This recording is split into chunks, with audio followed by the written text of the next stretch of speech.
नमस्कार मित्रों, आप सभी का हमारे ज्ञान विज्ञान ब्रह्म ज्ञान चैनल में स्वागत है। आज हम सब रामायण की कुछ भ्रांतियां हैं उनका समाधान करेंगे और देखेंगे। भाग 1। क्या विवाह के समय श्री राम की आयु 16 वर्ष और माता सीता की आयु 6 वर्ष थी? कुछ विशिष्ट जनों को भगवान राम और माँ सीता के विवाह के संदर्भ में कुछ भ्रांति है। कुछ तर्क वाल्मीकि रामायण से लेकर यह निष्कर्ष निकाला जा रहा है कि विवाह के वक्त माँ सीता की उम्र मात्र 6 साल की थी, जो सही नहीं है।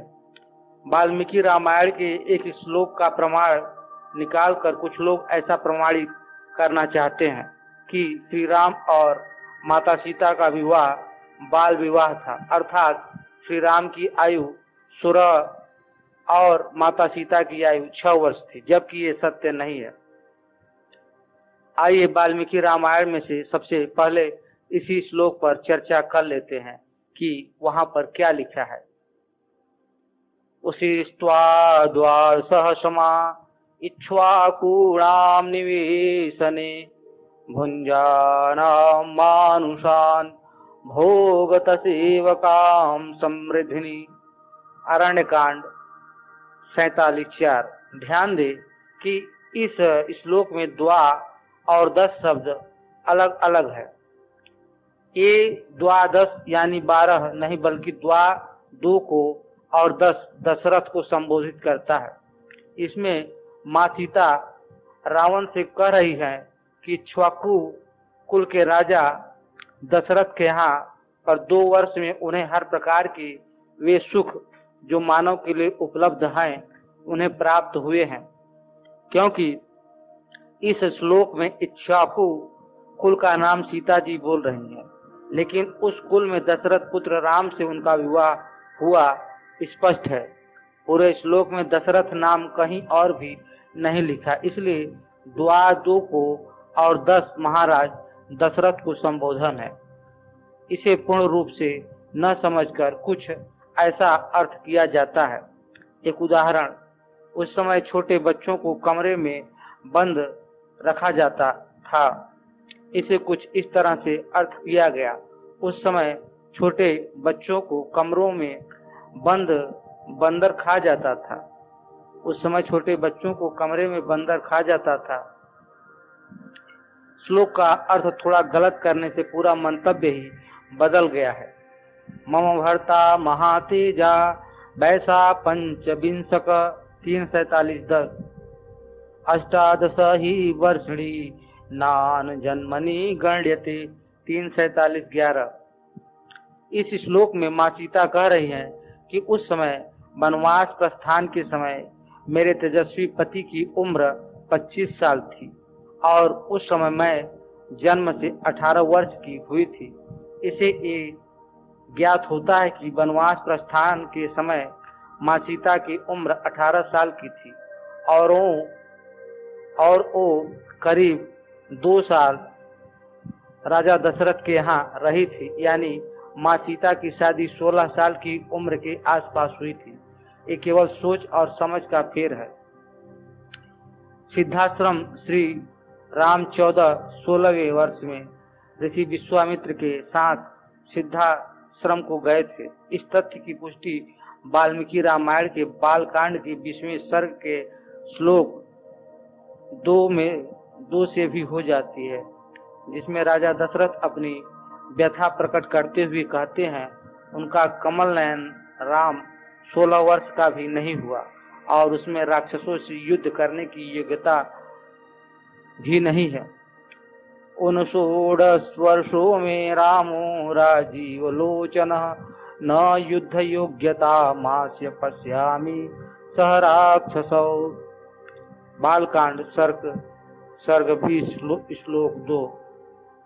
राम ऋषि विश्वामित्र के साथ 14 अथवा 16 वर्ष की उम्र में गए थे और उसके बाद ही उनका विवाह हुआ था। इससे यह सिद्ध होता है कि श्री राम की शादी 16 वर्ष के उपरांत हुई थी। श्री राम और लक्ष्मण ने ऋषि विश्वामित्र के आश्रम सिद्धाश्रम में करीब 12 वर्ष तक निवास किया और ऋषि विश्वामित्र ने उन्हें 72 शस्त्रास्त्रों का सांगोपांग ज्ञान तथा अभ्यास कराया। यदि श्री राम की आयु ऋषि विश्वामित्र के साथ उनके आश्रम में जाते समय 16 नहीं 14 भी माने तो ऋषि विश्वामित्र के आश्रम में विद्या ग्रहण करते हुए 12 साल व्यतीत हुए, जिसका योग 26 वर्ष होता है। उपरोक्त तथ्यों से सिद्ध है कि श्री राम की आयु मिथिला में स्वयंवर जाते समय 25-26 वर्ष थी और माता सीता की आयु 16 वर्ष थी।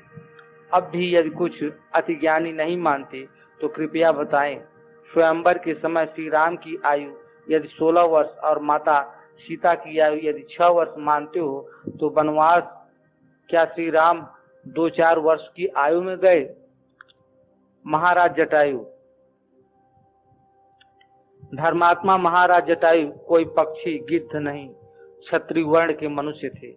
महाराज जटायु की वंशावली: ऋषि मरीच कुलोत्पन्न ऋषि ताक्षर्य कश्यप और महाराज दक्ष कुलोत्पन्न विनीता। ताक्षर्य कश्यप और विनीता के 2 पुत्र गरुण और अरुण के 2 पुत्र हुए, संपत्ति और जटायु। इन सभी महापुरुषों का विवरण धीरे धीरे प्रस्तुत किया जाएगा। फिलहाल आज हम चर्चा करेंगे धर्मात्मा महाराज जटायु के बारे में।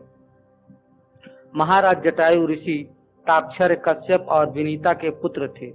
आप गृध्रराज भी कहे जाते हैं क्योंकि गृध्र एक पर्वत क्षेत्र है जिसकी आकृति एक गिद्ध की चोंच जैसी है।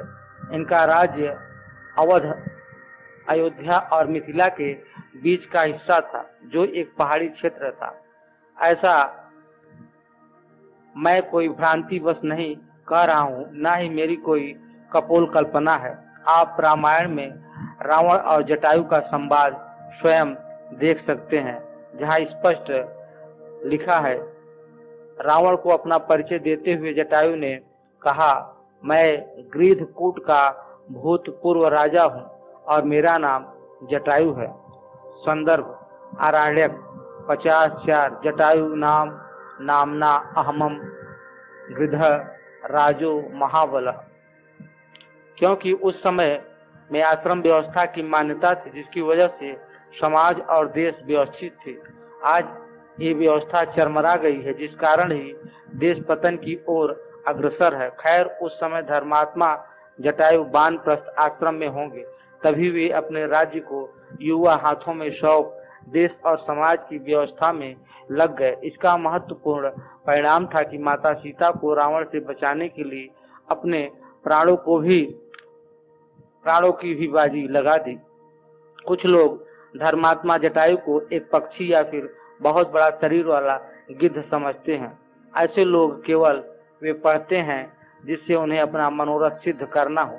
जो सत्य और न्याय से परिपूर्ण हो वो पढ़ना नहीं चाहते, क्योंकि यदि पक्षपात और दुराग्रह त्याग कर सत्य अन्वेषी बने तो सब कुछ साफ और स्पष्ट है कि वे एक मनुष्य ही थे। देखिए, जैसे कि ऊपर वंशावली दी गई है। धर्मात्मा जटायु ऋषि मरीच के कुल में उत्पन्न ताक्षर्य कश्यप ऋषि और महाराज दक्ष कुल में उत्पन्न विनीता के पुत्र थे। तो भाई, क्या एक मनुष्य के गिद्ध संतान उत्पन्न हो सकती है? प्रभु राम ने धर्मात्मा जटायु को अरण्य कांड में गृध्रराज जटायु अनेक बार बोला है, क्योंकि वो उन्हें जान गए थे कि वो गृध्र प्रदेश नरेश जटायु हैं। जटायु राज को इसी सर्ग में श्री राम ने द्विज कहकर संबोधित किया है, जो ब्राह्मण, क्षत्रिय और वैश्य के लिए ही उपयोग होता है। जटायु राज को श्री राम इसी सर्ग में अपने पिता दशरथ का मित्र बताते हैं। जिस समय रावण सीता का अपहरण कर उसे ले जा रहा था, तब जटायु को देखकर सीता ने कहा, हे आर्य जटायु, यह पापी राक्षसपति रावण मुझे अनाज की भांति उठाए ले जा रहा है। संदर्भ: आरण्यक 49:38। यहाँ जटायु यहाँ भी जटायु महाराज को द्विज संबोधन है और यहाँ द्विज किसी भी प्रकार से पक्षी के लिए नहीं हो सकता, क्योंकि रावण को अपना परिचय देते हुए जटायु महाराज अपने को गृध्र प्रदेश का भूतपूर्व राजा बता रहे हैं। जटायु राज का इसी सर्ग के बाद अगले सर्ग में दाह संस्कार स्वयं श्री राम ने किया। कुछ लोग ध्यान पूर्वक पढ़ लें, क्योंकि बहुत से हिंदू भाइयों के मन में विचार आता है कि जटायु एक विशाल, बहुत विशाल पर्वत तुल्य और बृहद पक्षी गिद्ध थे। तो भाई मुझे केवल इतना बताओ, यदि जटायु महाराज इतने ही विशाल गिद्ध थे तो वाल्मीकि रामायण के अरण्यक कांड सर्ग 68 में प्रभु श्री राम वाल्मीकि के शव को अपनी गोद में रखते हुए बड़े प्रेम से लक्ष्मण को कहते हैं, लक्ष्मण इनका दाह संस्कार हम करेंगे, प्रबंध करो, अर्थात जटायु का सर रखकर। तब चिता पर जटायु महाराज को चिता पर लिटाकर उनका दाह संस्कार प्रभु ने किया। तो बताइए भाई श्री राम इतने पर्वत तुल्य गिद्ध शरीर को कैसे उठाकर चिता पर रखकर दाह किया होगा। कुछ भाई अरण्य कांड के सर्ग 67 का एक श्लोक प्रस्तुत करते हैं कि श्री राम ने जटायु को गिद्ध ही समझा था, क्योंकि उन्होंने कहा कि ये पर्वत के किग्रे के तुल्य ने ही वैदेही सीता खा ली है, इसमें कोई संदेह नहीं है।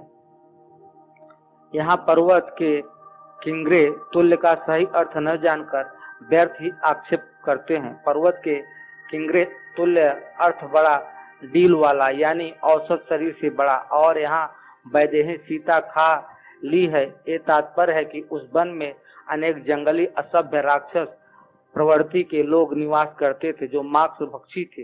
इसलिए प्रभु राम ने ऐसी संभावना व्यक्त की कि भाई कृपया समझ कर कुछ भी लिखिए और पढ़िए। यदि पर्वत के किग्रे तुल्य का अर्थ इतना ही बड़ा होगा तो बताओ कैसे इतने बड़े भारी भरकम शरीर को प्रभु राम ने उठाकर चिता पर रखा होगा, कैसे अपनी गोद में उस धर्मात्मा जटायु के सर को रखकर लक्ष्मण से वार्ता की होगी। इसी दाह संस्कार के बाद प्रभु राम ने महाराज जटायु के लिए उदक कर्म भी संपन्न किया था। अब जहाँ तक हिंदुओं को पता होगा, ये उदक कर्म मनुष्यों द्वारा मनुष्यों के लिए ही किया जाता है। अब यदि फिर भी कोई धर्मात्मा जटायु को गिद्ध समझे तो ये उसकी मूर्खता ही सिद्ध होगी। कृपया अपने महापुरुषों के सत्य स्वरूप को जानिए, उनके बल पराक्रम शौर्य और वीरता को व्यर्थ न करें, उनके पुरुषार्थ का मजाक न बनाएं, उन्हें पशु पक्षी तुल्य जानकर बताकर समझकर उनके चरित्र का मजाक ना स्वयं बनाए ना किसी को बनाने ही दें। क्या हनुमान जी उड़कर समुद्र लाग लंका पहुंचे थे? सुंदरकांड के पहले सर्ग में श्लोक 1 से 9 तक वाल्मीकि रामायण में हनुमान जी के उड़ने जैसा कोई वर्णन कहीं प्राप्त नहीं होता। आखिर सच क्या है?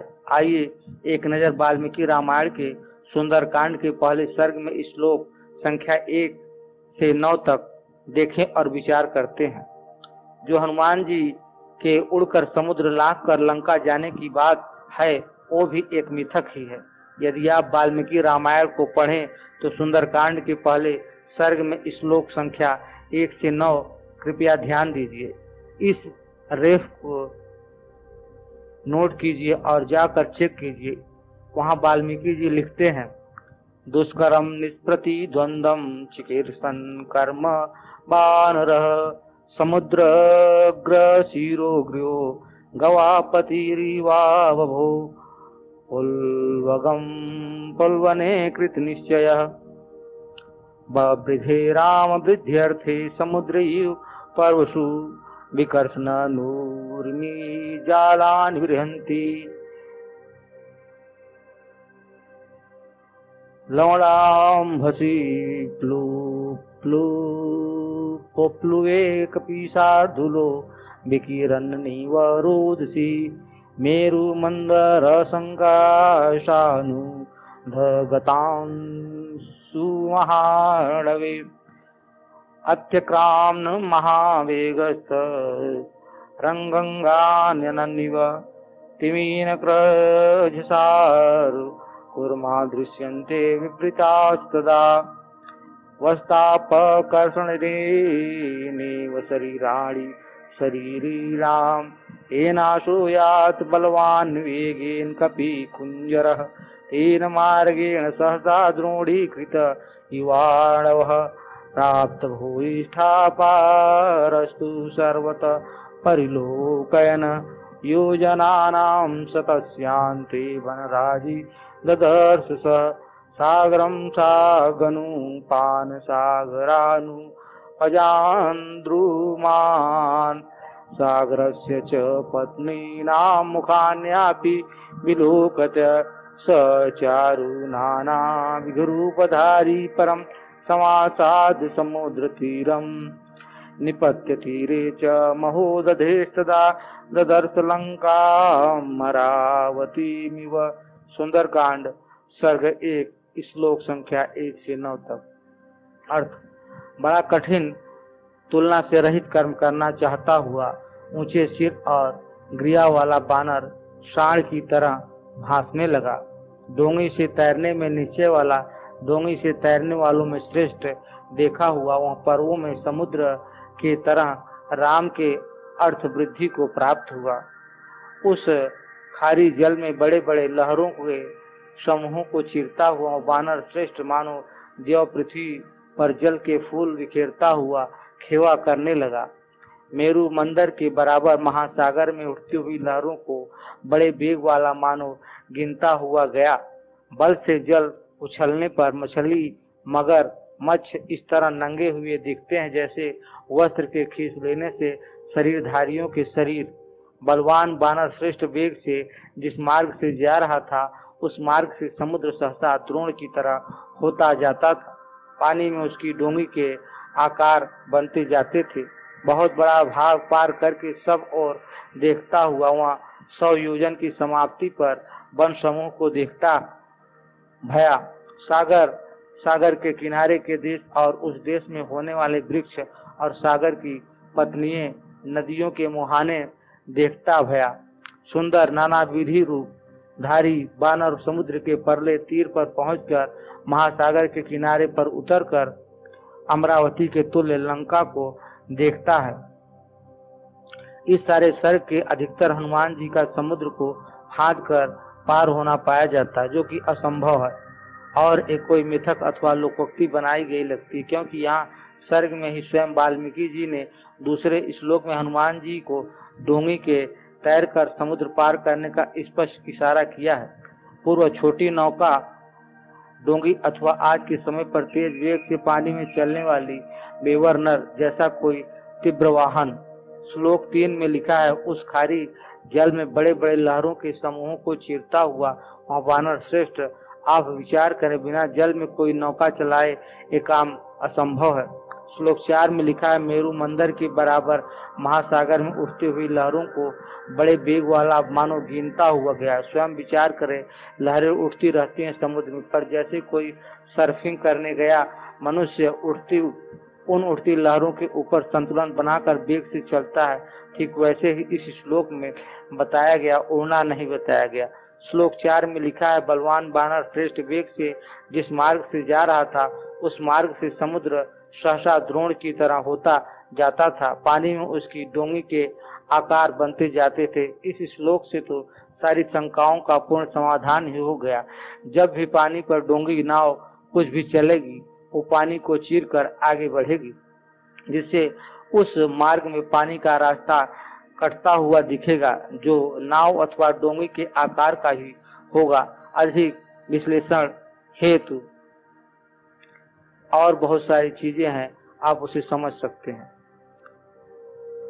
श्लोक 9 में लिखा है, सुंदर नानाविध रूप धारी बानर समुद्र के परले तीर पर पहुंचकर महासागर के किनारे पर उतरकर अमरावती के तुल्य लंका को देखता भया। अब देखिए, यहाँ स्पष्ट रूप से वर्णित है, हनुमान जी समुद्र के किनारे, समुद्र के पार लंका के किसी तीर नदी अथवा समुद्र का किनारा पर पहुंचकर लंका को देखने लगे। यहाँ विचारने योग्य बात यह है कि यदि हनुमान जी उड़कर लंका गए होते तो किसी समुद्र किनारे उतरने की कोई आवश्यकता नहीं थी। वे सीधे ही लंका के महल पर उतरते या फिर जहाँ माता सीता को रखा गया था उस अशोक वाटिका में उतरते। अधिक जानकारी के लिए सुंदरकांड के दूसरे सर्ग के श्लोक संख्या 1 से 17 भी देख लें।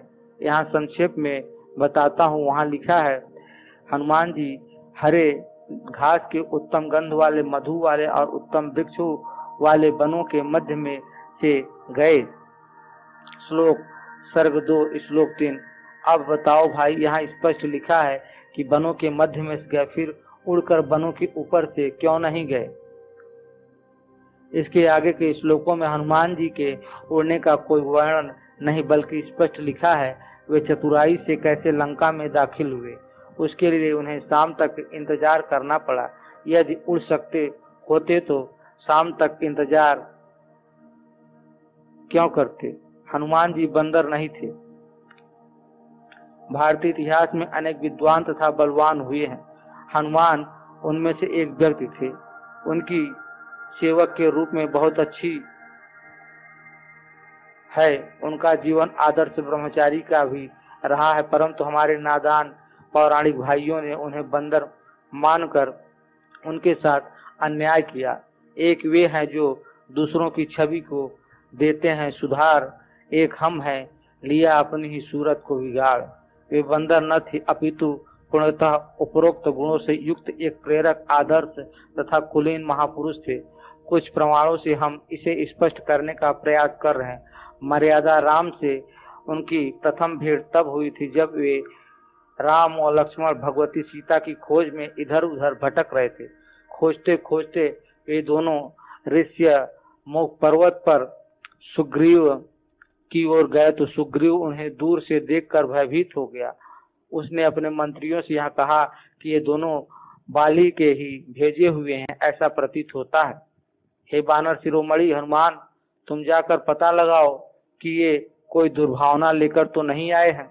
सुग्रीव की इस बात को सुनकर हनुमान जहाँ अत्यंत बलशाली श्री राम तथा लक्ष्मण थे उस स्थान के लिए तत्काल चल दिए। वहां पहुंचने से पूर्व उन्होंने अपना रूप त्याग कर भिक्षु सामान्य तपस्वी का रूप धारण किया तथा श्री राम और लक्ष्मण के पास जाकर अपना परिचय दिया तथा उनका परिचय लिया।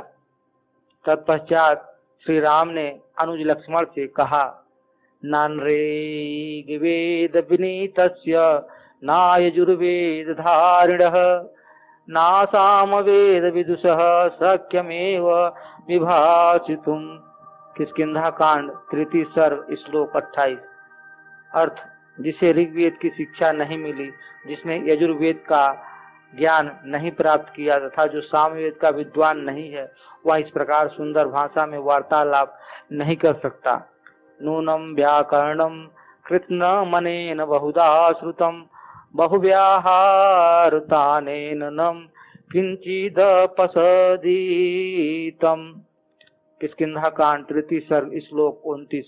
अर्थ, निश्चय ही इन्होंने व्याकरण का अनेक बार अध्ययन किया है। यही कारण है कि इनके इतने समय बोलने में इन्होंने कोई भी त्रुटि नहीं की। न मुखे नेत्रयोश्चापि ललाटे च भ्रूस्तथा अन्येष्वपि च सर्वेषु दोष संवेदितः क्वचित। किष्किंधा कांड 3 सर्ग श्लोक 30। अर्थ, बोलते समय इनके मुख, नेत्र, ललाट, भौं तथा अन्य सब अंगों से भी कोई दोष प्रकट हुआ हो, ऐसा कहीं ज्ञात नहीं हुआ। इससे स्पष्ट है कि हनुमान वेदों के विद्वान तो थे ही, व्याकरण की उत्कृष्ट ज्ञाता भी थे तथा उनके शरीर से सभी अंग अपने अपने करणी कार्य उचित रूप में ही करते थे। शरीर के अंग जड़ पदार्थ हैं। वे मनुष्य का आत्मा ही अपने उच्च संस्कारों से उच्च कार्यों के लिए शरीर के अंगों का प्रयोग करता है। किसी बंदर में यह योग्यता हो सकती है कि वह वेदों का विद्वान बने, व्याकरण का विशेष ज्ञाता हो, अपने शरीर की उचित देखभाल भी करे। रामायण का दूसरा प्रमाण इस विषय में प्रस्तुत करते हैं। यह प्रमाण तब का है जब अंगद व हनुमान आदि समुद्र तट पर बैठकर समुद्र पार जाकर सीता जी की खोज करने के लिए विचार कर रहे थे। तब हनुमान जी ने उनको कथा सुनाकर समुद्र लंघन के लिए प्रोत्साहित किया। केवल एक ही श्लोक वहां से उद्धृत है। सत्वं केसरीणः पुत्र क्षेत्रज्यो भीम विक्रमः मारुतस्य यूरसः पुत्रस्ते सा चापि तत्समः। किष्किंधा कांड 67 सर्ग श्लोक 29। अर्थ, हे वीरवर, तुम केसरी के क्षेत्रज्ञ पुत्र हो, तुम्हारा पराक्रम शत्रुओं के लिए भयंकर है, तुम वायुदेव के औरस पुत्र हो, इसलिए तेज की दृष्टि से उन्हीं के समान हो। इससे सिद्ध है कि हनुमान जी के पिता केसरी थे, परंतु उनकी माता अंजनी ने पवन नामक पुरुष से नियोग द्वारा प्राप्त किया था। इस सत्य को स्वयं हनुमान जी ने भी स्वीकार किया। जब वे लंका में रावण के दरबार में प्रस्तुत हुए थे, तब उन्होंने कहा था, अहम तो हनुमानानाम मारुतस्यायोर्षः सुतः सीतायास्तु कृते तोरणं शतयोजन मायतम। सुंदरकांड 33 सर्ग। मैं पवन देव का औरस पुत्र हूँ, मेरा नाम हनुमान है। मैं 100 योजन पार कर सीता जी की खोज में आया हूँ। हनुमान को मनुष्य न मानकर उन्हें बंदर मानने वालों से हमारा निवेदन है कि इन दो प्रमाणों के आधार पर यह सिद्ध है कि हनुमान जी बंदर न थे, अपितु वे एक नियोगज पुत्र थे। नियोग प्रथा मनुष्य समाज में अतीत में प्रचलित थी, यहाँ तथा बंदरों में प्रचलित होने का प्रश्न ही उत्पन्न नहीं होता। रामायण के इस प्रबल प्रमाण के होते हुए हनुमान जी को मनुष्य मानना ही पड़ेगा। रामायण में से ही हम तीसरा प्रमाण भी प्रस्तुत करते हुए यह सिद्ध करते हैं कि हनुमान मनुष्य ही थे, न कि वे बंदर थे। यह प्रमाण तब का है जब हनुमान लंका में पहुंच तो गए थे, किंतु बहुत प्रयास करने पर भी सीता जी का पता न कर पाए, तो वे सोचने लगे कि बिना सीता जी का अता पता पाए मैं यदि लौटूंगा तो राम जी तथा स्वामी सुग्रीव जी को सूचना दूंगा, वहां हाहाकार मचेगा। वाल्मीकि ऋषि के शब्दों में कुछ इस प्रकार से कहा, सोहम नैवं गमिष्यामि किष्किंधा नगरीमित वानप्रस्थो भविष्यामि हाय दृष्ट्वा जनकात्मजाम। सुंदरकांड 7 सर्ग। मैं यहाँ से लौटकर किष्किंधा नहीं जाऊंगा। यदि मुझे सीता जी के दर्शन नहीं हुए तो मैं वानप्रस्थ धारण कर लूंगा। हनुमान जी को मनुष्य न मानकर बंदर घोषित करने वाले अपने पौराणिक भाई बहनों से निवेदन है कि वे अपना हठ त्याग कर यह तथ्य तुरंत स्वीकार कर लें कि हनुमान सच्चे वैदिक धर्मी मनुष्य थे, न कि वे बंदर थे, क्योंकि वानप्रस्थी बनने की बात सोचना तो दूर की बात है, वानप्रस्थ होता है बंदरों को यह भी ज्ञात नहीं होता। हनुमान को बंदर मानने वाले लोग तुलसीदास गोस्वामी द्वारा रचित हनुमान चालीसा का पाठ करते हैं, परंतु उसमें भी एक प्रमाण ऐसा है जो हमारी बात का समर्थन करता है। हाथ वज्र और ध्वजा विराजे कांधे मूज जने साजे। काश ऐसे लोग इस चालीसा में यहाँ 5वां पद बोलते पढ़ते समय इतना समझ पाते कि इसके अनुसार हनुमान जी अपने कंधे पर जनेऊ धारण किए फिरते थे तथा बंदर नहीं अपितु जनेऊ, जो पवित्र तो मनुष्य ही धारण करते हैं। हनुमान दूरस्थ किसी पर्वत पर जाकर मूर्छित लक्ष्मण के उपचार के लिए संजीवनी बूटी लाए थे। यह कार्य भी कोई बंदर नहीं कर सकता, अपितु कोई मनुष्य ही कर सकता है जिसे जड़ी बूटियों का पर्याप्त ज्ञान हो। हनुमान से हटकर अब थोड़े विचार उनके समकालीन रामायण के कुछ अन्य पात्रों के विषय में भी प्रस्तुत है। इनमें एक प्रसंग वाली की पत्नी तारा से है। जब सुग्रीव दूसरी बार बाली को युद्ध के लिए ललकारने गया तो बाली की पत्नी तारा ने अपने पति को राम जी से मैत्री कर लेने की प्रार्थना की, परंतु बाली ने ऐसा न करके सुग्रीव का सामना करने, सुग्रीव का घमंड चूर चूर करने, परंतु सुग्रीव के प्राण हरण न करने का वचन देकर तारा को वापिस राज प्रसाद में चले जाने को कहा। तो इस प्रकार से ततः स्वस्तयनं कृत्वा मंत्र विदम विजयशिणः अंतःपुरं सह स्त्रीभिः प्रविष्टा शोकमोहिता। किष्किंधा कांड 16 सर्व श्लोक 12।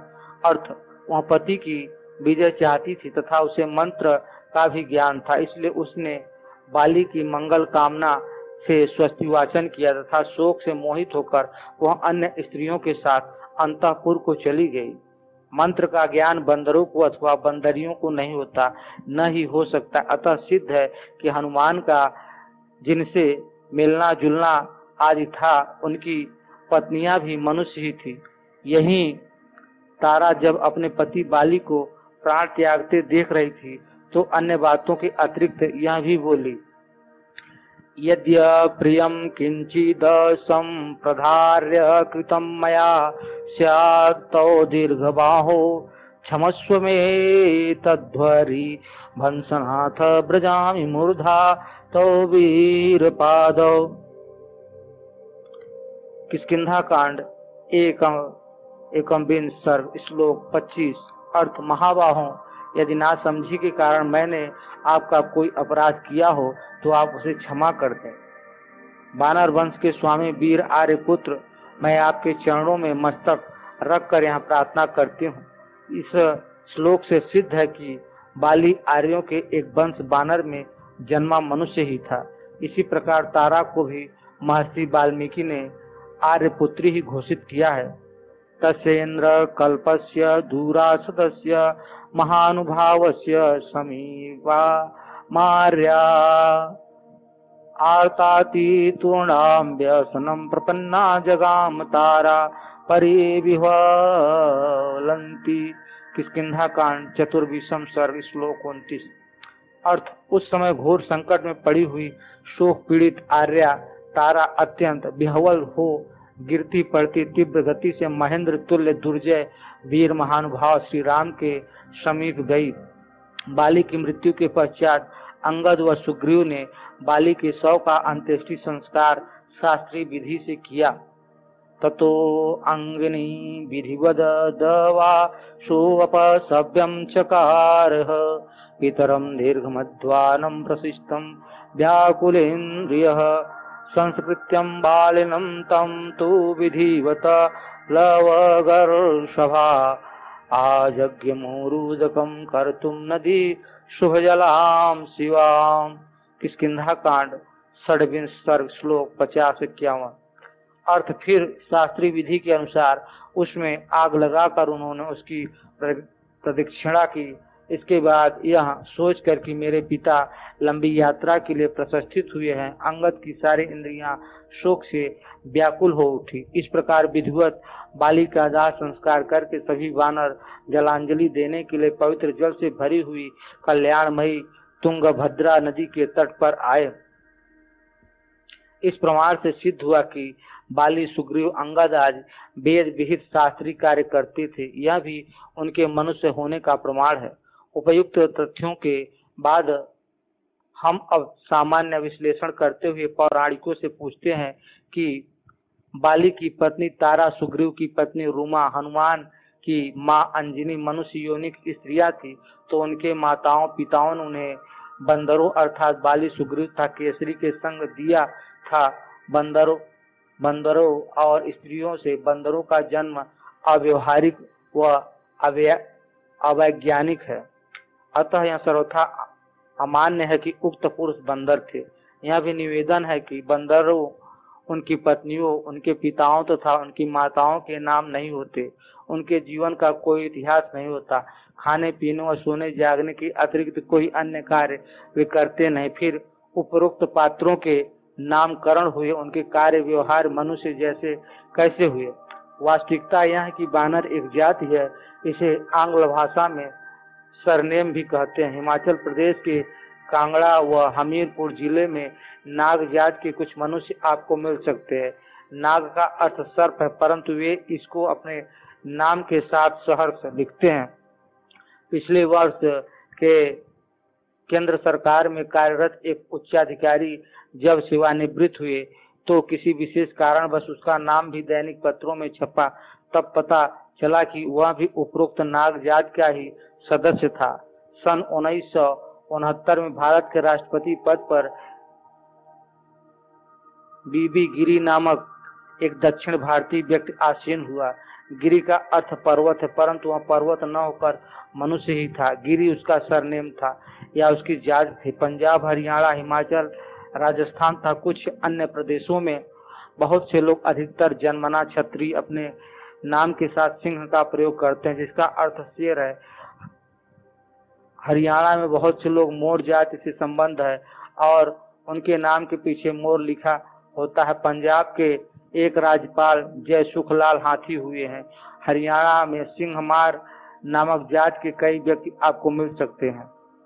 इस वर्णन के आधार पर हमारा निवेदन है कि जिस प्रकार नाग, गिरी, मोर, सिंह, हाथी व सिंहमार नामक जातियां मनुष्य की हैं, न कि सर्पों, पर्वतों, शेरों, हाथियों और व शेरों के हथियारों आदि की हैं। हालांकि इनके शाब्दिक अर्थ उपरोक्त ही हैं। इसी प्रकार रामायण के हनुमान, सुग्रीव, बाली, तारा, रूमा, जाम्बवन व अंगद आदि बानर नामक मनुष्य जाति के सदस्य थे, न कि ये बंदर थे। या उनके कार्यों व इतिहास से प्रमाणित किया गया है। लव कुश के जन्म की यथार्थ कहानी, इसको हम सब अगले भाग में देखेंगे। आशा करता हूँ कि हमारा प्रयास आपको अच्छा लगा होगा। Like, subscribe and share. धन्यवाद।